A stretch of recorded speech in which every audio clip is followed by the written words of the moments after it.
Welcome to another episode of Well, Don't Tell the Kids. I'm Janet Lee, your host, and today I'm speaking with my guest, Olivia Sullivan. I wanted to thank you very much for joining me today, Olivia. Well, thank you for having me, Janet. It's great to be here. You're actually a graduate from a magnet school. It's taken you far. Do you want to give us a little rundown from your high school where you started? Sure. So I was very privileged. I was able to get into and attend Thomas Jefferson High School for Science and Tech. As you mentioned, Janet, it's a big magnet school in the Nova or Northern Virginia area, and I really got a fantastic education there. And when I graduated from TJ, as the kids call it, I was going to go to opera school because I was very passionate about music. I was in a few choirs. That's right. You have a fine voice, from what I remember, from what I recall. Thank you. But I at the last minute decided I wanted to go into medicine, and so I switched gears and picked a different school. I attended St. Olaf College. I just graduated this past spring of 2018. Oh, congratulations. And thank you. I got there, and I, like all freshmen, I thought pre-med, and then I wanted to help more than one person at a time, so I thought, well, let's do education. I did a lot of STEM education enrichment outreach when I was in high school, so it seemed like a good fit. So I was actually in the biology education program for a while, and then I thought, well, I really like the healthcare aspect, so how can I help a lot of people at the same time with a healthcare mindset? And that's kind of how I stumbled upon public health. So I graduated with a double major in biology and Chinese with a minor in educational studies, and I was supposed to be in China this year on a Fulbright grant doing public health research, but it was a bit of a trade war. My visa plans fell through. So this year I'm instead working on some of the research I was going to be doing over there, but I'm also working on a Wash Your Hands public health and public art project, which I'm very excited to talk about. And then next year I'll be attending grad school for my master's in public health, so we can finally start working in the field. Master's program. So is it too early to know where you're headed, or are you in the application process now? I applied 2 years ago, so so I applied while I was still in my undergraduate program. I am 99% sure I'll be attending the University of Minnesota School of Public Health. It's just depending on, a couple financial aid offers from other schools still, so we'll see. But I'll know soon. Exactly. Go Gophers. Yeah. Now, St. Olaf is in Minnesota also. Yes, it's in the town of Northfield, Minnesota. We're best known for being on Golden Girls and the school that Jay Gatsby attended from The Great Gatsby. We're also known for our fantastic choir. I was never in. I didn't do anything musical once I hit college other than I taught a children's choir for 3 years. But really changed gears hard on that one. It's interesting how music and math or music and science, they seem to be coordinated in the brain there. Oh, absolutely. And then you mentioned Chinese. Was that an interest, or was that part of the plan for your undergraduate degree with biology? That was never part of the plan until I ended up graduating with it. When I was a kid, my parents were diplomats, so the last country I lived in before coming back to the U.S. In 2006 was Singapore, and while I was there, I went to public school there, so I learned Chinese. And then we got back to America, and I had to go to Chinese school every Sunday. And then I got to high school and started taking it in class again. I got to college, took one course to get my foreign language credit out of the way. My friend convinced me to take just one more course, and eventually I had the major. So I'm now, like I mentioned, I was going to go to China for Fulbright research. Yes. So now it's a huge part of my career is public health in China. But yeah, that was also an unforeseen turn in my career path. Well, you never know. I mean, it just turns back eventually, back and forth. And exactly. You never know. I might be an NFL football star next year. It's, who knows? I'll have to talk to you again then. Yeah, right. Well, should that happen. Concerning your research interests, they're varied as well in prenatal education, emergency obstetrics, and teratogens and fetal development. Sure. Wow. As you said, I do have some very varied interests within public health. Most of them fall under what we call maternal and child health, so anything regarding pregnancy or birth or that early infancy stage is most interesting for me, especially concerning fetal development. So I first got into environmental health, but then what I really found interesting there was those teratogens, which are, like a carcinogen is something that causes cancer. A teratogen is something that causes a fetal abnormality. And I particularly, I guess joy is kind of a weird word, but I find environmental teratogens most interesting. So that's things like air pollution, and that's kind of where China started to tie in. I had the language skills, but of course, over here in the West, a lot of people just kind of think of China as this very polluted place, which is not true for all areas. But we have a lot of research showing that particulate matter in the air, when breathed in by pregnant people, can affect the fetus so that they're born with congenital heart diseases or low birth weight, which will affect them for the rest of their life. So, and then from there, I got into the rest of maternal and child health. I had an internship at a WIC, Women, Infant, and Children Clinic when I was in college, and I did their breastfeeding education program. I kind of revamped that. And from there, I just thought, wow, access to prenatal education is really important. So that's kind of what I'm working on now. With my principal investigator from my Fulbright grant, Dr. Chongying Wang over at Nankai University, we've been collaborating on some research on autism spectrum disorder in infants and toddlers in China. So that's kind of been my year. But I'm also interested in some broader public health topics such as washing your hands. That's a really easy prevention measure. I think some people kind of forget about because it's not as sexy as some other public health issues. So that's how I got started with the Wash Your Hands project. I had this kind of unplanned gap year before graduate school that I was supposed to be, really busy in China for, and I thought this is the time to start this project if I want to get it. So and that happened a couple months ago. Where we currently have our website. It's a fledgling website, but it's going strong. There's been a lot of buzz. Actually, in my high school alumni community, I've got a lot of feedback from there. So that's been really nice to get started with. What's the best way for my audience to access this? I have Instagram, and you mentioned the website. So it's Wash Your Hands, PHPA, Public Health, Public Art. Can you unpack that for me a little more? Yeah, you got it. So I... when I first got into public health, I was explaining it to people as, those people behind the wash your hands signs in the bathrooms. That's a huge public health movement, right? That's massive to let people know that you really should be washing your hands after you use the bathroom. And I've noticed just throughout the years, sometimes I'll see a really creative or eye-catching hand-washing sign in a restaurant bathroom or something. And I thought that bringing in some really artistic signs or even sculptures, spoiler alert for our project, I thought that would be a good way to really bring this to the forefront of people's attention, when they're in a bathroom and they're not just kind of glancing at the sign and ignoring it.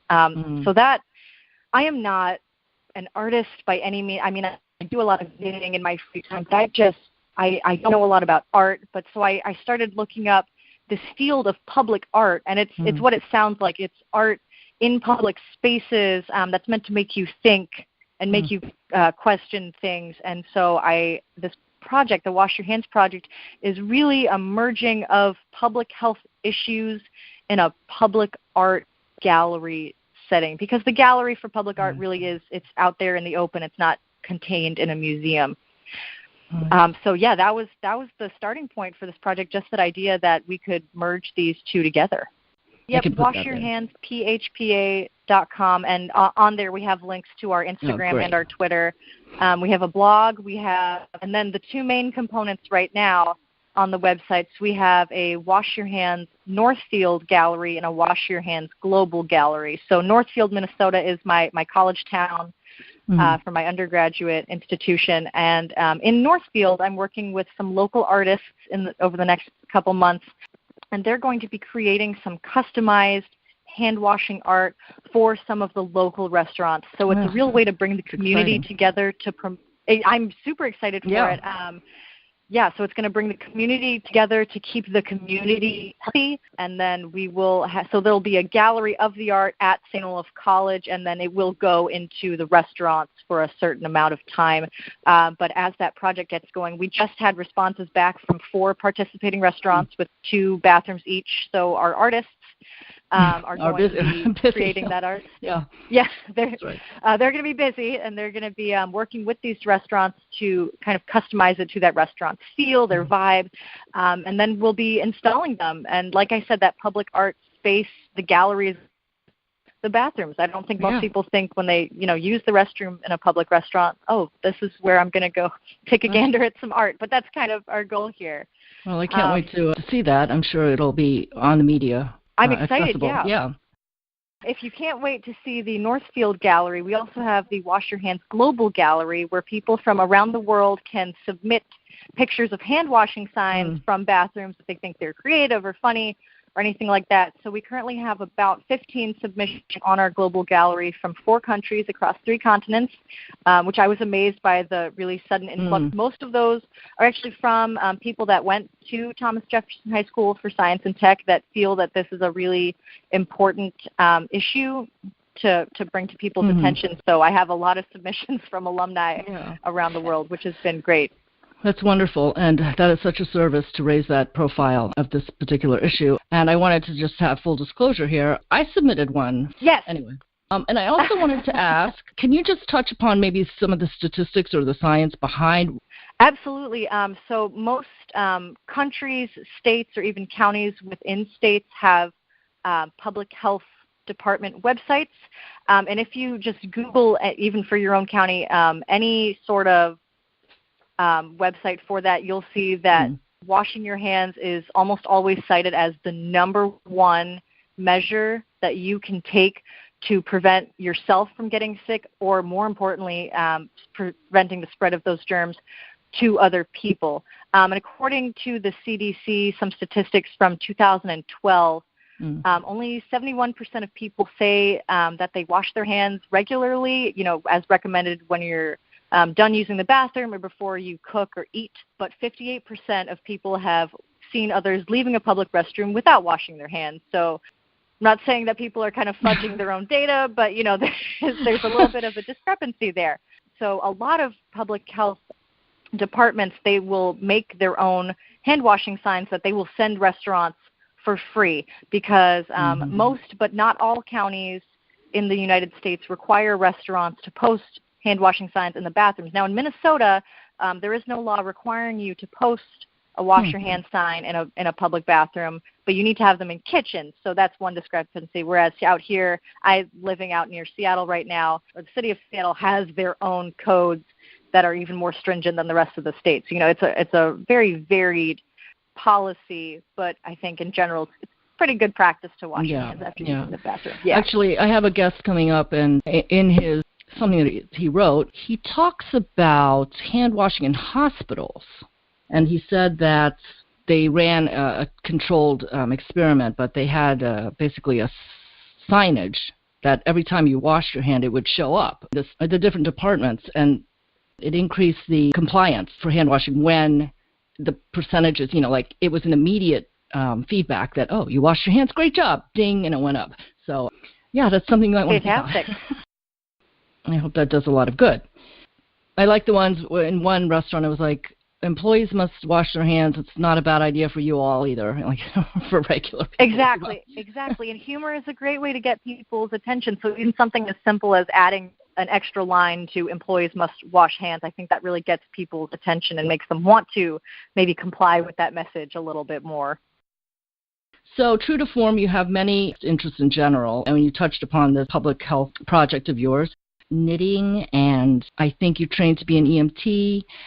I'm kind of interested in the knitting one because I like to knit too until my carpal tunnel kicks in. Oh, yeah, that's a killer. Oh, yeah. I learned to knit when I was in the 5th grade. I had just got back to America. My grandma paid to send me to a class because I really needed some help reintegrating into American society. Yeah, I was kind of into it for a little bit in middle school, dropped it, did some in high school, dropped it, and then I picked it back up again in college, and and I haven't looked back. So part of, maybe not a perk, but a small silver lining to not being able to fulfill my Fulbright research this year was that I have a little bit more free time than I would have had being in a lab 24/7 or out doing interviews. I've been doing a lot of knitting recently, and there's actually been an amazing discussion over the last 2 weeks in the Instagram knitting and general fiber community about racism in that community, and it's been amazingly eye-opening, because I think if you are just someone who does not knit, you kind of look at it as like a grandmotherly sort of craft, but there's a massive community, and a lot of very, very brave people of color have come out to say that the community, while largely welcoming, can be extremely racist and just extremely unpleasant to be in if you're a person of color. People that design patterns for knitting, people of color that design those patterns have largely been unwelcome, or their pattern, even if it's as good as that of a white person, has not gotten as much attention. And so it's just been a very diverse conversation. So in terms of my knitting passion this week, it's been following these conversations and listening to them and trying to amplify some of the voices. So yeah, I've learned a lot over the last 2 weeks, but who'd have thought that just a simple activity such as knitting could have so many issues with it kind of bubbling under the surface. I'm wondering if there's a way to access that conversation. Yeah, so a lot of these are accessible. I'm trying to think of the best way. So a lot of these conversations are accessible if you have an Instagram. There are a lot of people kind of in the forefront of this. I'm just trying to look up their usernames. So or maybe the hashtag or something. Oh, yeah. So a great hashtag is hashtag BIPOC knitters. That's BIPOC, Black and Indigenous People of Color, and then knitters is a great hashtag to follow. There's also diverse knitty, like diversity, but with knit in the middle. That's DIVERSKNITY. Those are some great places to start. A lot of the leaders of kind of this conversation in their Instagram story highlights have entire pages and pages of stories that some people have come out to share about discrimination they face. They have different knitters and yarn dyers and spinners of color that you can follow and support by purchasing their wares. There's a lot of the knitting community. I think it's a giant part of our larger discourse on race and discrimination in the U.S. and around the world even. Thank you for the hashtag so we can find out more about that dialogue that's going on. Yeah, I'm also interested in about what made you pursue EMT work. Yeah, so a little bit about that before, I think it was the summer after I graduated from high school. I was looking at some of the things offered by the larger Northfield, Minnesota community in the town I went to college in. And the local hospital offers an EMT training course, and it doesn't count for college credit. It's not affiliated with St. Olaf College, but you can take it concurrently with your classes. And I thought, well, I want to be a doctor, and this is a great way to get some real experience. I should also mention St. Olaf College has an on-campus student-run EMT service, which I was a part of for 3 years, and I was on the executive board for 2. So that was a massive, massive part of my college experience. I took the course. I fell in love with emergency medicine, particularly emergency obstetrics, because I have such an interest in maternal and child health. Right. And then my the end of my junior year of college, I actually became an instructor for the course. So I have a business trip coming up in a couple of weeks to Minnesota to go teach a refresher to maintain my EMT license. So yeah, that's been a massive, massive part of my life for the last couple of years. I absolutely love the work. I feel that I got to meet a lot more of the college community, because college, I think, can be a bubble, especially in a small town. You can kind of get trapped on campus and don't experience the rest of the town. So being part of those courses, working at the hospital, teaching those courses where you're training more than just the students on campus has been really, really gratifying. I worked only on campus, so I never had a call in town. I have used my EMT experience in public when no one else was present, but that wasn't a registered in uniform kind of call. I think the farthest place I've had to use my experience was on a trip to China. One of my friends got frostbite when we were walking up and down the Great Wall. So I got to treat frostbite in the field with no equipment, which was great. Not at the time, but looking back, it's a fun story. Wow. You mentioned being a STEM student rep in college, and you went to SciTech Magnet School. I'd like to know what you'd like to say to the up-and-coming scientists, especially young girls who are looking at this. It's so challenging for everybody in general, but is there a piece of wisdom that you would pass on here to those who are interested in going into academia or just into the STEM fields, even industry as well? Janet, I'm so glad I get to talk about this because I am so passionate about STEM education, particularly for women. Over the last couple of years, the gears have been turning, and I think now we're target population for our field, so we can say, instead of just what can we do as scientists or people in the scientific STEM community, what can we do to make STEM accessible and welcoming to women? We can say, what can we do to make STEM accessible to Black women or poor women? Or how do we make IT specifically a field that women don't feel intimidated by? And for me, I think it all starts with education and specifically access to STEM enrichment programs in and out of the classroom starting at a young age. Because, even for the high school I went to get into TJ, you have to have a whole long list of extracurriculars showing that you're passionate about science. And for a lot of kids, if you don't have the money or the time because you're taking care of siblings, you have a job, if you don't have access to those resources, then you're just set at a further disadvantage down the road. So really for young people, young women, young poor women, anybody that is at a current disadvantage for getting into STEM, I will say that there are people and there are programs out there that want to help and sometimes take the initiative and make it known. So talk to your teacher if you're interested in the science, because they can hook you up with a program or with a mentor or with an internship where you can really grow and learn to love STEM more and be able to participate in, because it's all about that early access. Well, you're very inspirational. I thank you very much for sharing all of these things. What's going to happen with the Fulbright thing? I guess, do they just put that on hold, or you have to go through a whole reapplication process again? At this point, so I applied for 2 visas and both got rejected for unknown reasons. There's a lot of bureaucracy, with a Fulbright grant because it is a government grant. So unfortunately, I had to give all of my grant money back. Well, I hope that the path clears eventually. It may take a little bit of time, but I would commend you for all of your great efforts, and we'll keep our eyes open for Wash Your Hands, Public Health, Public Arts, PHPA. And I wanted to thank you for all of your insights and conversation, Olivia, today. Thank you very much for having me, Janet. It was a pleasure being here. And thank you all for listening. So once again, my guest has been Olivia Sullivan, and I'm Janet Lee. Please stay tuned for more episodes of Well, Don't Tell the Kids.